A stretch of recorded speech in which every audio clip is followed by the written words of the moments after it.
નમસ્કાર, આપ જોઈ રહ્યા છો ગુજરાત 18 લાઈવ। હવે જોઈએ અગત્યના સમાચાર। પૂજ્ય શ્રી ડોક્ટર વાગીશ કુમારના ષષ્ઠી પૂર્તિ મહોત્સવ અંતર્ગત સુખધામ હવેલી ખાતે સપ્ત સ્વરૂપ પ્રભુશ્રીના દિવ્ય લૌકિક 56 ભોગ બડો મનોરથ દર્શન યોજાયા। દર્શનાર્થે વૈષ્ણવોનું કિડિયારું। વડોદરા શહેરના પૂર્વ વિસ્તારના વાઘોડિયા રોડના વૈષ્ણવોના હબ બ્રજ સમાન આસ્થા તીર્થ સુખધામ હવેલીમાં નિત્યલીલામાં બિરાજમાન પૂજ્ય શ્રી વ્રજેશ કુમાર મહારાજ શ્રી સાક્ષાત સ્વરૂપમાં યમુનાજી અમ્માજીના શુભ આશીર્વાદ દ્વારા કાકરોલી નરેશ પૂજ્યપાદ ગોસ્વામી 108 શ્રી ડોક્ટર વાગીશ કુમારજી મહારાજ શ્રી વંદનીય પરમ પૂજ્ય અસો વહુજી લાલન શ્રીઓ પૂજ્ય વેદાંત કુમારજી મહોદય શ્રી પૂજ્ય સિદ્ધાંત કુમારજી મહોદય શ્રીની મંગલમય ઉપસ્થિતિમાં પૂજ્ય શ્રી ડોક્ટર વાગીશ કુમારજી મહારાજના ષષ્ઠી પૂર્તિ મહોત્સવ અંતર્ગત સુખધામ હવેલીમાં અલકાપુરી હવેલીના પ્રમુખ શ્રી દ્વારકાધીશ દરાપુરા પ્રભુ શ્રી મદન મોહન, રેવા પાર્કના પ્રભુ, બેઠક મંદિરના પ્રભુ દ્વારકાધીશ પ્રભુ શ્રી મદન મોહન, સેવા સુખધામ હવેલીના બિરાજમાન પ્રભુ શ્રી દ્વારકાધીશ, ગોવર્ધન પ્રભુ મા યમુનાજી સ્વરૂપ એક સાથે બિરાજમાન કરીને યાદગાર દિવ્ય લૌકિક 56 ભોગ બડો મનોરથ દર્શન કરવા દેશ વિદેશના શહેરની ચારે બાજુથી અનેક જિલ્લામાંથી ગ્રામીણ વિસ્તારોમાંથી હજારોની સંખ્યામાં અંદાજિત 10,000થી વધુ વૈષ્ણવો સ્વયંભૂ આવ્યા હતા અને પોતાના પ્રિય ગુરુ સાક્ષાત વલ્લભ સ્વરૂપ તૃતીય પીઠાધીશ્વર ડોક્ટર વાગીશ કુમારજી મહારાજ શ્રીને ષષ્ઠી પૂર્તિ મહોત્સવ નિમિત્તે મંગલ વધાઈ આપવા ચરણ સ્પર્શ કરવા કતારો જામી હતી।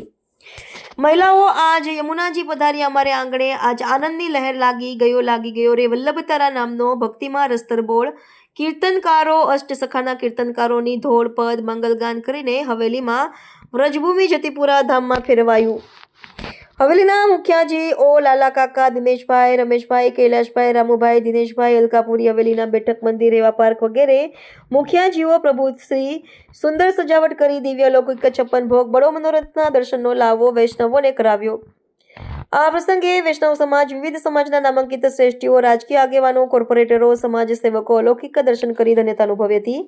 પૂજ્ય શ્રીઓના કરકમલો દ્વારા પ્રભુની આરતી ઉતારવામાં આવી હતી। આમ સાચે જ ઐતિહાસિક યાદગાર પ્રભુશ્રીનો 56 ભોગ બડો મનોરથ દર્શન યોજાયા। પૂજ્ય શ્રીઓ ષષ્ઠી પૂર્તિ મહોત્સવમાં ઉપસ્થિત સકલ વૈષ્ણવ સૃષ્ટિને શુભમ ભવતુ કલ્યાણસ્તુ એમ શુભ આશીર્વાદ પ્રદાન કર્યા હતા। સુખધામ મંદિરના આંગણે આજે અભૂતપૂર્વ 56 ભોગ મહામહોત્સવ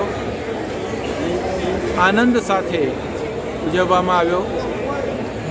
દેશ વિદેશના હજારો વૈષ્ણવો અને સમગ્ર વડોદરાના હજારોની તાદાદમાં વૈષ્ણવોએ પ્રભુના દર્શન કરીને પોતાના જીવનને કૃતાર્થ કર્યું, એનો મને ખૂબ જ આનંદ છે।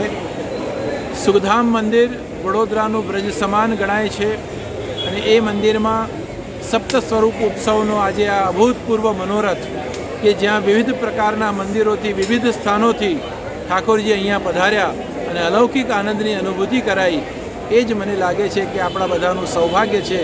આપણે દર્શન કરીને કૃતાર્થ થઈએ અને સેવા માટેનો સંકલ્પ લઈએ, બસ એ જ અભ્યર્થના સાથે વિનંતી। જય દ્વારકાધીશ। ખૂબ જ આનંદનો અવસર છે। મંગલ અને ભવ્ય દ્વિદિવસીય કાર્યક્રમ એ સુખધામ ખાતે આયોજિત કરવામાં આવ્યો। શ્રી ગુસાઈજી પ્રભુચરણનો મહોત્સવ તો થતો જ સાથે સાથે દેશકાલની જે પરિસ્થિતિ ઘટી હતી, યુદ્ધનો જે એક વાતાવરણ બન્યો હતો, એના કારણે પૂજ્ય પિતૃચરણની ષષ્ઠી પૂર્તિનો જે મહોત્સવ આયોજિત થયો હતો એને પ્રોલોંગ કરવામાં આવ્યો હતો। તો ગુસાઈજીના ઉત્સવના બીજા દિવસે પૂજ્ય પિતૃચરણ અને અમે બંને ભાઈઓના મનોરથ રૂપે પૂજ્ય પિતૃચરણની આજ્ઞાથી મોહન નાગર પ્રભુ નિધિ સ્વરૂપ જે છે એ સુખધામમાં પધાર્યા। સાથે સાથે અન્ય સ્વરૂપો રેવા પાર્કથી, અલકાપુરી હવેલીથી અને અનેક ગ્વાલ મંડળી સાથે બિરાજીને 56 ભોગ ખૂબ આનંદથી અને ખૂબ પ્રેમથી અંગીકાર કર્યો।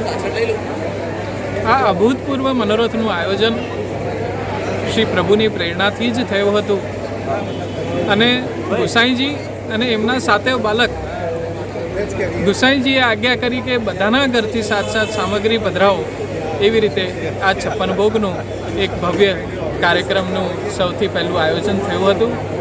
આજે એ જ મંગલ દિવસના, એ જ મંગલ પર્વના, એ જ ગૌરવશાળી પરંપરામાં આ ફરી 56 ભોગનું આયોજન થયું છે અને ગામે ગામથી બધા જ વૈષ્ણવો ઉપસ્થિત રહીને આનો દર્શનનો લાભ માની રહ્યા છે, ત્યારે નિશ્ચિતપણે માનવું છે કે શ્રી પ્રભુ દરેક જીવ ઉપર કૃપા કરીને એને જીવનમાં કૃતાર્થ કરશે. આવી જ મંગલ કામના બધાને.